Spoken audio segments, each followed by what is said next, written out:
واطيح بشلة مغربيات. اوه اقسم بالله جاني فضول جد مرة بشوف وش السالفة وش السر. طبعا انا ما قلت لهم انتم كيف تعاملون الرجل انت، لا لا لا، دخلت معهم كذا دخلة بالعرض وبديت اسولف. وهذا اكتشفت اول شيء اكتشفته بالمرأة المغربية فيها خفة دم وفيها مرونة. لو تسفلين به، لو وش ما تقولين به، يعني ترقع لك خفيفة الدم غريبة. صوتها أنوثي، صوت في أنثى، يعني مو بتصارخ زي، لا لا، كل احنا عرفتوا اللي صوت ناعم كيوت، حتى كيوت صدق فيها أنوثة غريبة. المغربية ما شاء الله تبارك الله، يعني من طلعت على الدنيا وأهلها يعلمونها على أنا وظائفي.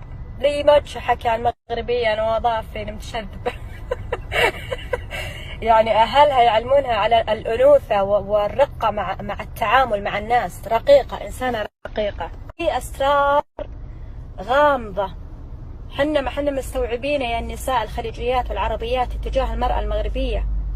في أشياء غامضة، تنكت بأنوثة، تمزح بأنوثة، تزعل بأنوثة، تتكلم أصلا من تقوم لما تنام هي ما تتعامل إلا بأنوثة المغربية. خفة دم.